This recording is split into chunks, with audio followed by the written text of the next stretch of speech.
Logistics. Fantastic. And there it is. It's going up. Hey, everybody. Welcome back to the Sustainiacs. I am Michael Vincent, and you probably don't recall this guy, but he was my highest viewed podcast and still remains that way by a slight margin. It's Thomas Healy, my old friend and my new good friend and reacquaintanced friend, and he's CEO of Hyliion. And here he is. Welcome to the show, my friend. Well, thanks for having me back on. And hey, maybe we can make this your new highest listened to, watched video out there. So let's set that as the goal leading in.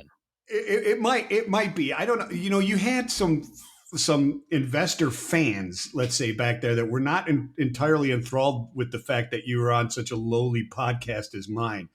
You know, they were like, perhaps he should be doing work instead of being on your loser podcast show. And I was like, come on, man. I know this guy. We're friends, dude. Well, in good news, a lot of those people still follow us and have stayed with us on this journey, and hopefully they'll be watching this again and kind of be able to listen about this whole evolution the company has gone through since the last time we chatted. I mean, a ton has changed in our world. A lot of improvements have been made, a lot of new territories, but the underlying root thing is still. We still have a sustainability focus, which is what we're here to talk about. Yeah, it's fantastic. And I love the pivots that have happened. And just to let everybody relax, if you're watching this, you're one of about 100,000 people that'll see this over the next month. So it actually is reaching people.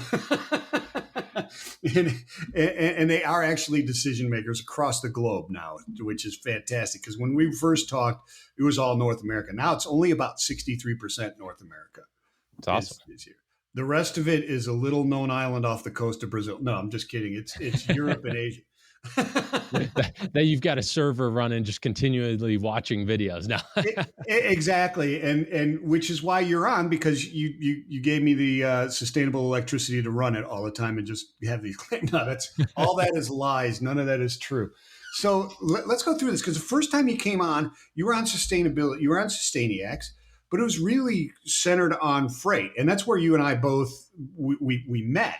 Was on What the Truck, when I was used to do What the Truck with Dooner at FreightWaves, which was fantastic. And I think you had just become like, you were celebrating by going to Taco Bell or something like that because of your IPO, I think it was, as you were celebrating the first time we met. But things have changed, dude. I mean, I've talked to you before about the technology that you had co-developed and bought the rights to, I think, or acquired the rights to with and I forget who it was, a P&G or somebody in Cincinnati, I believe. GE, yeah. GE, that's what Aerospace. It was. Yeah. When I think of Cincinnati, I think of P&G, as most people do, right? But it was General. You had the city correct, though. Yeah, the team's still up there in Cincinnati, but it was GE Aerospace. And I can, for the listeners, I can give you kind of the what were we and what are we now? Yeah, because fantastic. Some people Please might not know. Because I'm butchering it all over the place. You do it. I'm butchering it. So I founded the company back almost 10 years ago now. And initially we were focused on electrifying the commercial vehicle space, which hence the What the Truck interview. And at that point, I mean, there was so much momentum going into electrification. And, there's still a lot of talk about it. But the reality is, over the last few years, it's been a very tough go at electrifying vehicles. And unfortunately, many of the peers, probably also people that you've interviewed, have gone or are nearing bankruptcy, right? And you've got a long laundry list of names like the Proteros of the world, the Lordstowns, XL Fleet, the list goes on, that have either gone bankrupt, they've had to pivot their model, and it's tough to electrify commercial vehicles. And we saw that the market really wasn't supporting it. We were in a really unique position a year ago where we had both the commercial vehicle business plus this power generator, KARNO generator solution that we bought out of GE. But we were burning a lot of cash. Thankfully, we still had a lot of cash on our balance sheet. And so what we said is, we see the writing on the wall in the commercial vehicle space. This is kind of going down an ugly path. And so why don't we pivot the company? Why don't we shut down the powertrain business? We'll keep the IP. Maybe at some point we can bring it back in the future. But let's go all in on this KARNO generator, because we really saw the market for power generation as kind of the new up and coming, a lot of momentum. And that was a year ago. What's transpired over the last 12 months though is AI data centers have gone bonkers, right? I mean, it is taken off, and the amount of projected power that these industries are going to need is kind of unheard of, right? And I'll often tell people, if they hit like half or a quarter of what the power they're saying they're going to need, I mean, the grid is not going to be able to support this. And so it kind of embodies this whole model of, let's just make power on site locally to supply whatever you need, and that's where the KARNO generator comes in. Yeah, and that's fantastic. And there's people who say, oh, the grid can handle it. No, it absolutely can't. And without the recent projections with the explosion of AI, right, in the data centers like you're talking about, if you just consider the EV market and the rechargeable market, et cetera, it's like we have to triple our production of just copper to handle that stuff. And people don't understand that type of stuff. Sometimes there's just limitless copper around. Maybe there is, but right now it's controlled by Southeast Asia and I believe it's Brazil, right? Or Peru. I mean, so like EV charging, the one story I love is if you plug in 10 semi trucks on a fast charger, those semis will consume as much electricity as the entire Super Bowl stadium during game time. So like, think about 10 semi trucks. It's nothing, right? There's 2 to 3 million trucks in the US. And, to charge these things is going to be a massive drain on the grid. And then what's interesting is that now you couple on this data center kind of whole evolution going on. And now the power levels are even that much more. And so now you have everyone racing to get the same power. And it's kind of come to a point where people have just realized, hey, the grid isn't going to be able to do it. You've got California, who's already doing rolling brownouts, right? You've got, if you look at the data of like how often people are losing their electricity, it's becoming much more frequent than what it used to be. And it's all because the grid is just becoming overtaxed. And not to mention, I mean, there's other crazy stats out there, like 60% of the transmission lines in the US are already at or past their expected life expectancy. Right. And so we need a big change to happen in this power gen space, and that's where we think distributed power, on-site power generation, basically having your own personal power plant, is where this industry is going to head. Yeah, I mean, there was even talk of like personal or I guess it was personal or micro nuclear power, right? Is a technology that people are looking at, which makes a ton of sense. I mean, we've got it really does, because you're looking at just, I believe, Google's plans for data, right? Update of Google, that will take up twice as much energy as the entire UK produces right now. Just Google will do that if they hit their plan. So the solutions like this have to occur, and it's called KARNO, right? The KARNO generator, correct. It is the KARNO generator. And so it generates electricity. Okay, we understand that. So how? Why is this so unique? What's the secret sauce you can tell us without giving us enough information to go build my own? So it's called a linear heat genset. So a lot of things go into it, a lot of advantages, but let's try to break it down. So it's a linear generator. So basically, can sit outside your facility producing power. On the inside are these 4 shafts that are taking in fuel, and then it's converting that fuel into heat. And then that heat is what's actually producing the electricity. That's why it's called a heat genset. So very different than like a car's engine, which is an internal combustion engine, where you're exploding fuel and that's what's driving your pistons and making rotational power. Ours is all powered off of heat. So that's the core fundamental, 101 difference. Now, this type of generator, it's based off of Stirling engine technology. For anyone who has geeked out on different engines, thermodynamic cycles, so it's been around for 200 years, right? We did not invent the Stirling engine, Stirling cycle.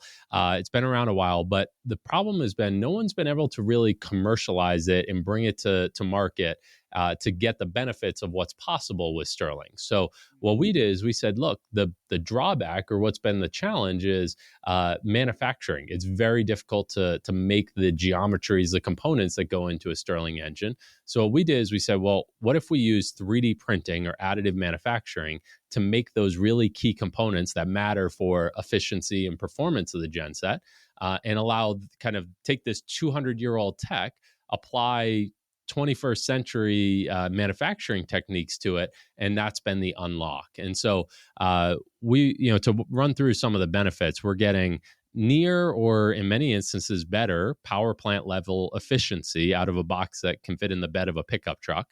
You've got true fuel flexibility. So, since we power off of heat, as long as you can take the fuel in and react it to make heat, we can run on it in most instances. So you got hydrogen, natural gas, propane, diesel, ammonia. I mean, it's a list of over 20 fuels that we've identified that we could run on.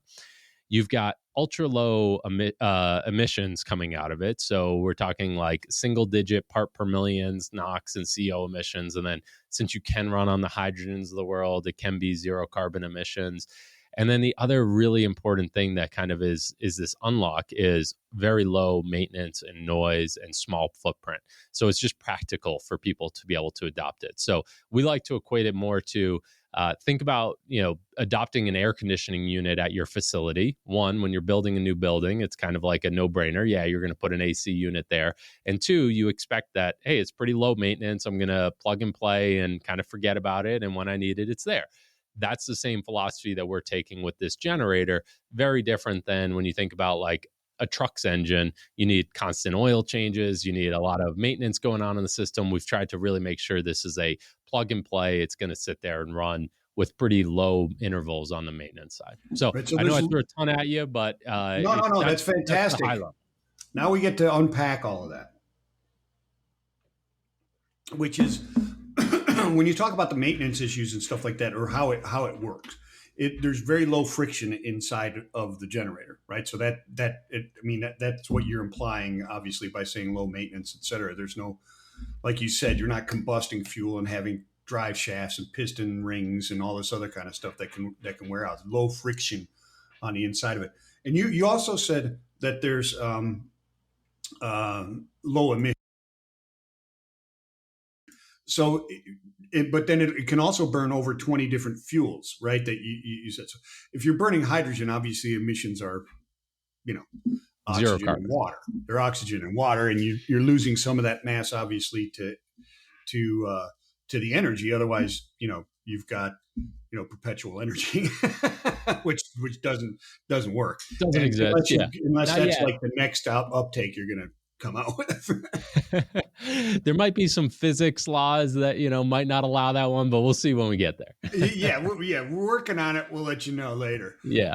But so you're saying, like, even with fossil fuel, et cetera, the efficiency of it is that it produces less. Because is it burning the molecules more efficiently? Is that what it is? Yeah, so a few different things that go into it. So let's touch on the first one we talked about, which is the low friction, low maintenance. So when you think about a normal engine, like a car engine or a normal diesel engine that would go outside of a facility, in many instances, you're looking at like there are thousands of moving parts in those engines, right? I mean, there's a ton that goes into them. So with our system, there is only one moving part per shaft. So in a 200 kilowatt system, 4 shafts, 4 moving parts. And what that is you're moving this piston array back and forth, left and right, that's actually hovering on gas bearings, or normally referred to as air bearings. And so what's happening is like now you don't actually have like in a car engine where you've got bearings that are lubricated in oil. Our system is actually kind of hovering more like an air hockey table is the best way to think about it, as it's oscillating back and forth. And so that greatly reduces wear items. And then just the fact that there's only one moving part just is much less wear and tear, right? And then the other big difference is, a car engine, you're actually doing this like quick explosion of the fuel. That's what's pushing the piston. For us, that whole area where that piston's moving back and forth is actually sealed from the factory. and it's exterior to that we're reacting the fuel to make heat. And then that heat, it actually heats up some trapped gas, and when that gas gets hot, it expands, and that's what moves the piston. So I know I'm Ah, kind of nerding out on the technology here, but all to say, it's just inherently designed with low maintenance in mind, right? Like just from the core architecture of it. And then what allows us to have that fuel flexibility is the area where we react the fuel is kind of separated from the area where we make electricity. And so from that standpoint, we don't care if you're putting in propane or natural gas or hydrogen into that area to react it. We just care about how much heat or is that fuel going to give us to yeah. be able to drive this system. That makes that no. That's a great explanation of how that works, because that's, I'm sure there's many who go, okay, you're talking about a shaft, which is a piston kind of going. I can see, going, oh, wait a minute, you're still combusting. But now that you've explained that it's external to that creates the heat that heats it up, moves it, heats it up, moves it, and on either side going back and forth. That's how it's kind of oscillating or bouncing back and forth, and then creating that heat, which then is creating the electricity. That's really cool. So Now, to get to your emissions point on it all, right? yes, please.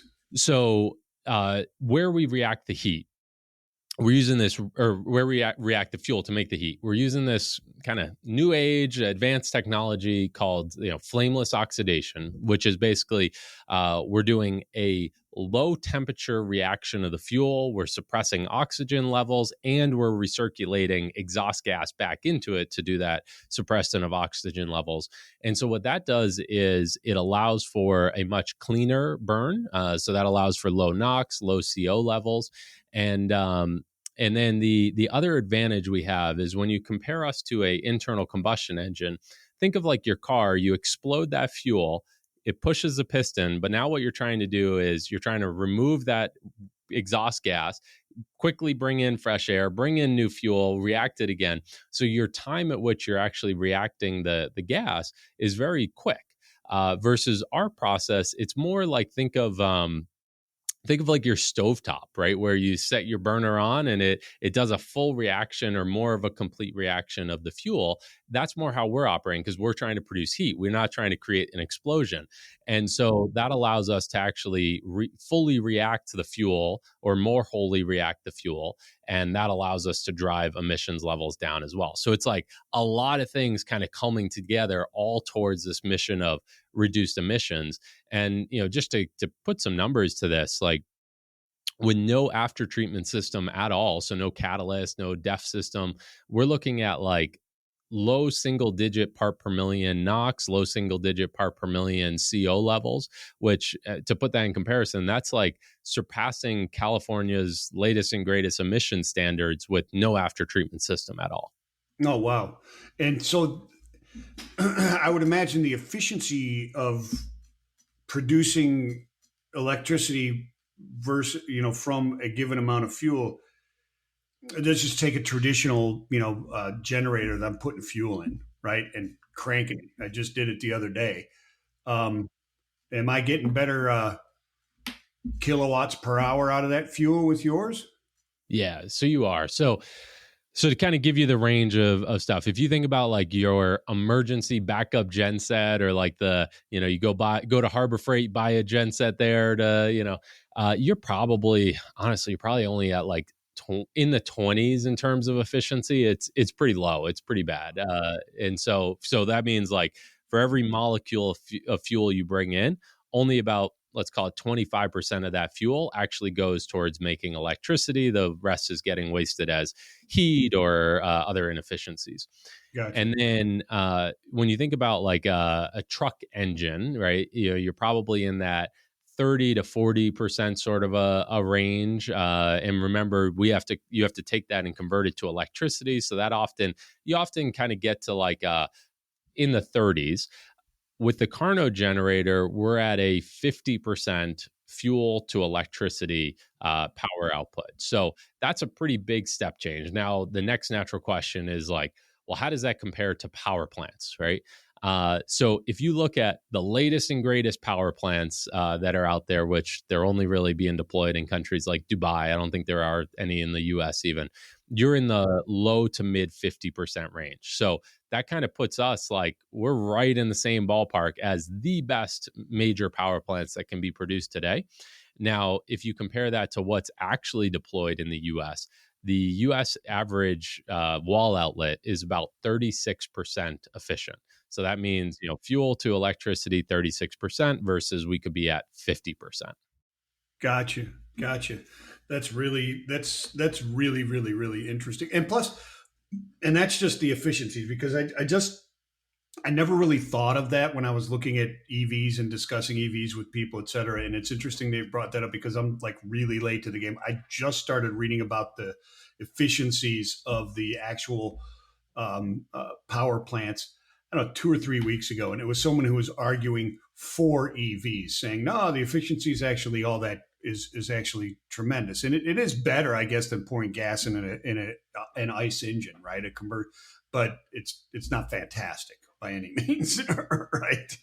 Yeah. And so like anyone can slice data any way they want to kind of prove their Sure. story, right? I mean, as an engineer, you kind of hate that, but it's kind of the reality. You could slice it however, and you could get to the answer you want. But I mean, so most people, when they talk about EV efficiency, they talk about like from plugging into your wall outlet, going into the car, into the battery pack, and then back out to through the motors, driving the actual wheels. An electric car can be probably 85 to 90 something percent efficient, right? They're super efficient. They're awesome. But a lot of people like to leave out well, how'd you actually get that electricity, and what was the efficiency there, right? And that's where I'm talking about, like the average grid electricity is 36% efficient. Now, when you compare that to like a normal diesel truck going down the road, you're starting right with the fossil fuel, and then you're going through a drivetrain that, the engine is only 30, 40 something percent efficient. And then you have, maybe the rest of the vehicle is 85. So you culminate all that together, you're probably in the mid to low 30s, or let's call it mid 30s. Right. And so now you're actually not all that different than an electric vehicle when you take into account the grid is only 36% efficient. Right. Yeah. When you're looking at the efficiency, there's not much difference there really at all. Well, I mean, but the difference then becomes is how is that that grid powered, right? Like, I mean, theoretically, right here where I'm at in Chattanooga, we've got Sequoia or we've got TVA. It's all TVA, but I'm either nuclear or hydrogen, or not hydrogen, but hydro. Mm-hmm. So an EV here, if I'm always powering it here, pretty darn efficient, right? I mean, pretty green. You go to Kentucky where it's like 76% coal.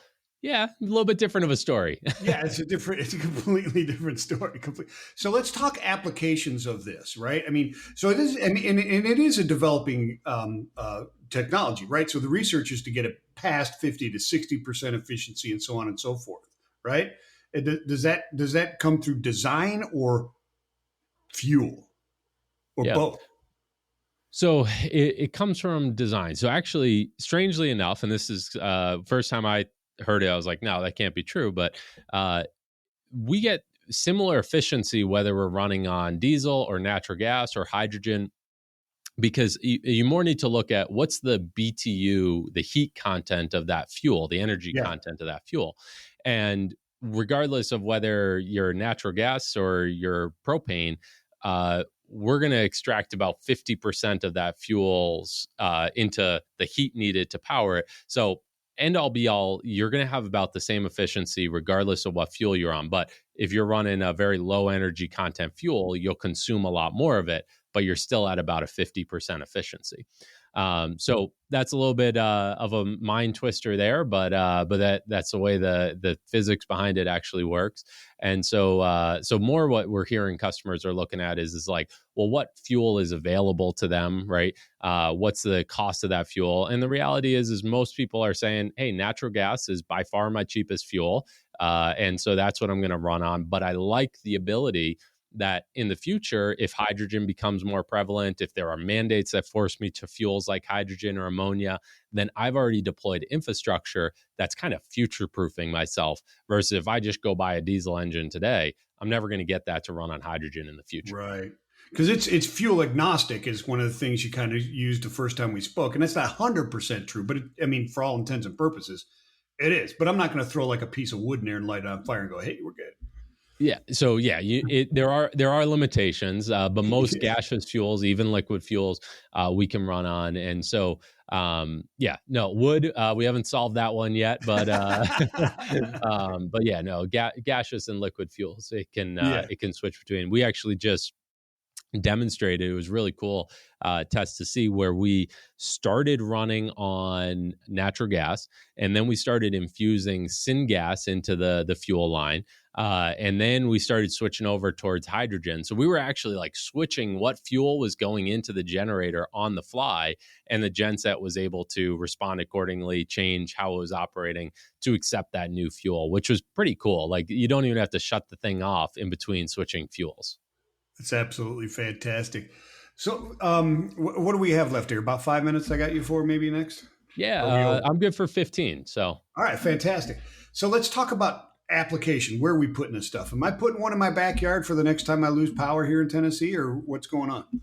long-term goal, I want to say yes. We're just not there yet. But what we're going after first is the commercial markets. So think about like I've said it a lot, but data centers, EV charging sites, think about commercial buildings. So whether it be a shopping center, a warehouse, a hotel, hospital, those sort of applications, those are great. And then another one is waste gas. So since we're fuel agnostic, you can go into things like flare gas at an oil and gas site and use that fuel. You could use methane coming off of a landfill application or a dairy farm. So that's another big opportunity. And then the last one, which is pretty unique and pretty exciting, is marine applications. So we're actually working with the U.S. Navy on looking at being able to actually power vessels off of this generator.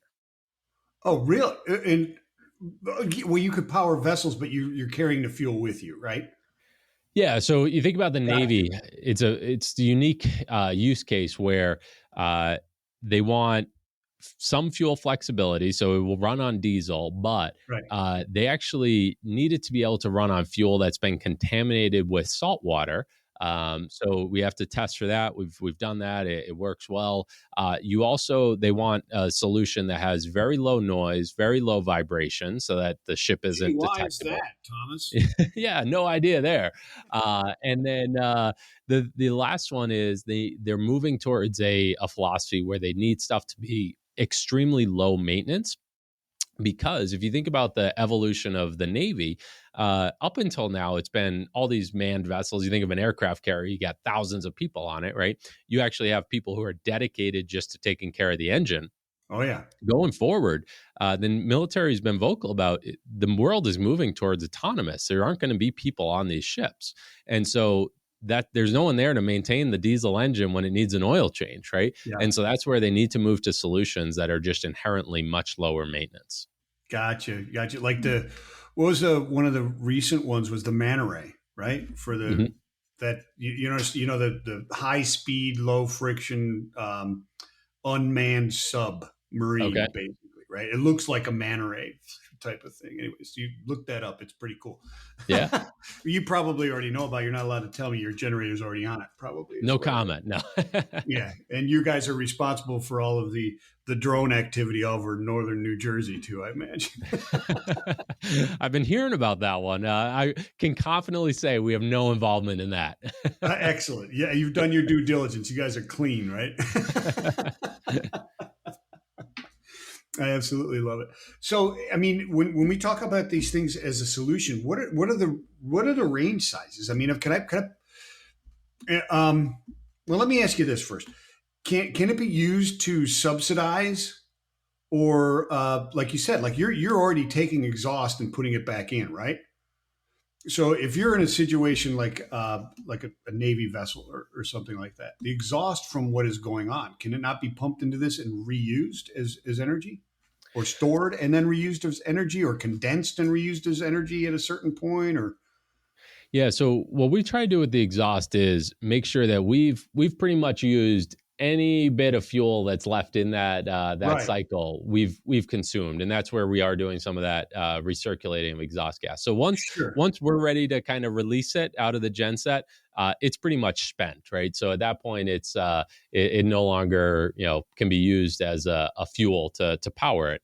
So that's where, we are, Yeah. as part of our process, you need to bring What, fresh air in, you need to bring the fuel in, and that's kind of the new source of energy coming in. yeah. Let me try and ask it this way. What is the, I mean, if you could scale it, right? And you have, and like you're saying, like commercial use of it, is it because of the consumption and you turn it on and it's running at a certain level and you can't dial it down enough, or is it because the technology right now still costs that much to do that? It's just not. This doesn't make economic sense. Yeah, so I think I see where you're going with it. So our base gen set is 200 kilowatts of power. Now you can scale anywhere from 2 kilowatts all the way up to 200, right? You can select what power level, very similar to a diesel engine. Now, as you're at low power levels, you're not as efficient, right? So what we like to say is Sure. you want to really keep the genset running from 50% power to 100% power. That's where you're going to be in a sweet spot for efficiency. You can run it at lower, but it's just not as efficient. And then, so what we're targeting is for applications like, let's take a shopping mall.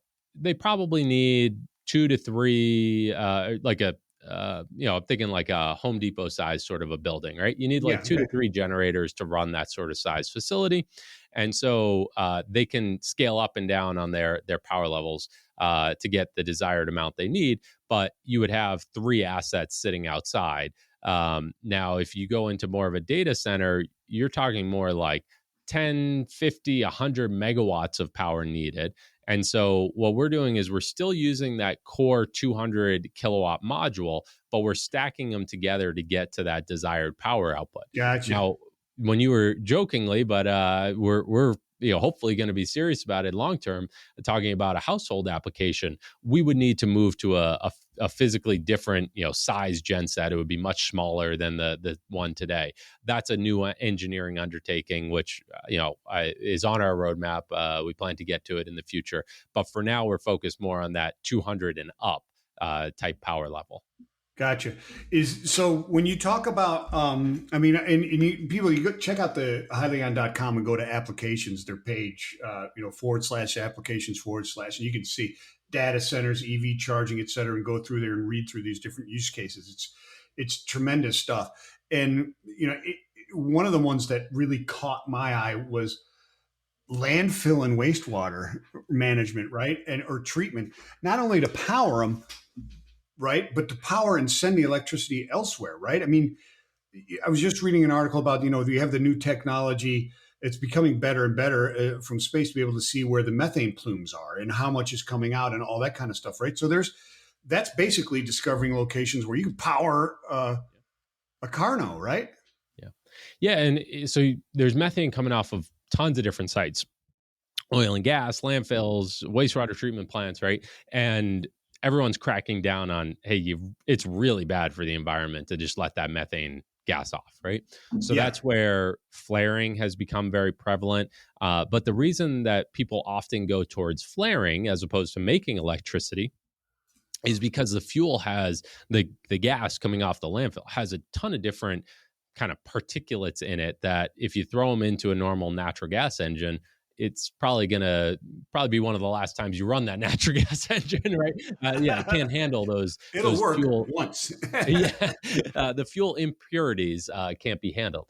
That's where KARNO is in a different league of its own, where we can take unpurified gas and run it through the genset and produce electricity. Now, obviously, we do have some limitations, but it's much broader than a normal internal combustion engine. So that's where, if you wanted to solve the methane problem with a normal engine, you would need to pre-scrub the fuel, get it into removing any of the extra particulates, and then run it.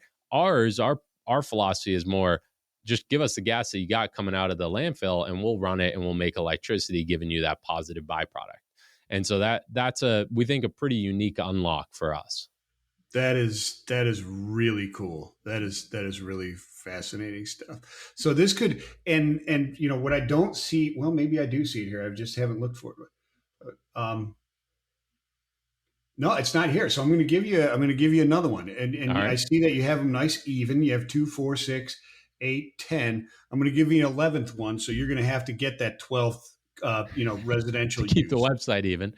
Yeah, to keep the website even, because I know you're very smart, but even you can't turn 11 into an even number.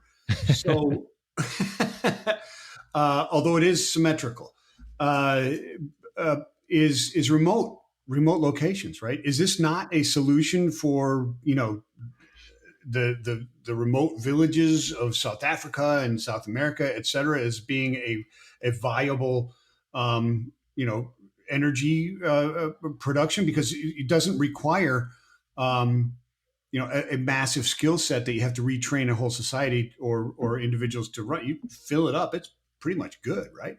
Yeah. No, remote locations, that definitely is a viable path. Now, you got different scenarios there. So you think about even like in the US, you've got some remote areas where you kind of question, does it really make sense to build transmission lines out there to take power from the power plant and bring it all the way out to a remote Yeah, destination? right. Maybe not. So that's where you can deploy one of these gen sets and power, a local, you can create like a microgrid is what they're called, a local, power plant for an area. Or even when you think about, like, we've heard examples from utilities where they're saying, hey, this somewhat remote area is growing really fast. We brought some transmission lines out there, but their growth is, exceeding those lines. So now we need more. Well, do we really want to go build transmission lines, or is it better just to plunk some KARNO generators down near the end destination and tap into feeding into the grid? Or you go more, I think the path you were thinking of you think of countries where they're underdeveloped, where transmission lines haven't even been built, right? Power plants Right. aren't Not even built, there. and now you just bring this box in and you approach it more of, hey, whatever fuel you have availability to, is it propane, is it diesel, natural gas, and it can run and make power and be very efficient, clean, but also be a low maintenance solution, which would obviously be important as well. That is fantastic. Or like um, post disaster, Yeah, right? definitely. Yeah. Yeah, So just plunk down till the power grid comes back and get it.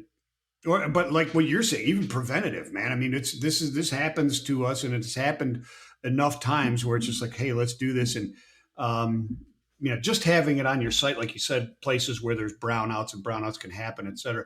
My former life in ocean, running container freight stations in southern Florida, in Miami in particular, we had huge diesel generators. We had four sure. of them on site, and we could run for like 2 months without outside assistance off of these things.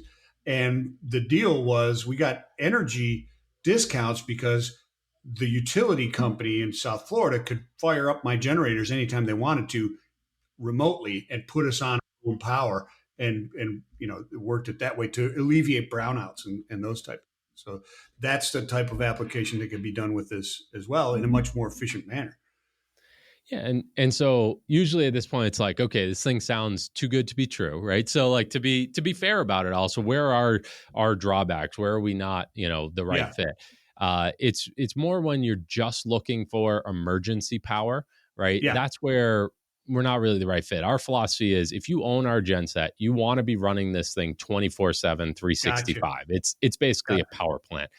Versus you think about like that engine that goes outside your house to just be there for when the power goes down. You more just want to buy the lowest cost solution for that type of Yeah, application, and that's not where we fit in. So yes, our capital cost is higher on the front end, but the real target for customers is, we're long term, we're producing cheaper electricity for you than you were sourcing elsewhere, and yeah, that's where it makes a lot of sense. So emergency standby power, not really the market we're looking at least not in the beginning. It's gotcha. more people who want all the time power. Fantastic. That clears up my next question was going to be, before I let you go, who's reaching out and why should they?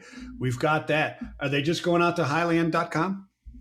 Yeah, Hyliion.com. We've got a contact form in there as well. We're in that phase where we're just at the cusp of getting units out into customers' hands. So this has been something that's been in development for since 2017, so a while now, and so the fun is just beginning, just getting it out there, and then starting to scale as we go into 2025. And we are eager and looking for additional markets and applications to go into. So anyone that's listening, 100,000 people, which is super exciting. Looking forward to hearing from you if you think you got a use case that works well. I love it. And I love the new logo, dude. I don't know how it's new to me because I haven't really been watching it, but that's a very cool logo. I appreciate it. Yeah, no, thank you. A lot has changed. There's been it was a tough evolution, but the good news is we're getting some great momentum and tailwinds behind the new journey, the new path for the company, and we think we're on a really good trajectory. So, well, you must be doing something right there, dude. Along for the journey, and many more exciting interviews to come. Yeah, fantastic. And you must be doing something right because I can't count a single gray hair on your head yet, and that's fantastic. And usually, co-founder, CEO. Dude, that's like, boom, gray hair, just jumping. Anyways, fantastic. I love catching up with you again, Thomas. Thank you so much for coming on.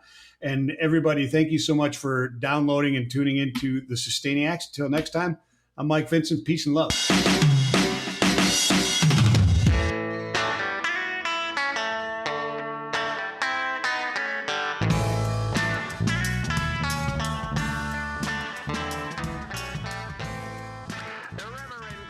Logistics.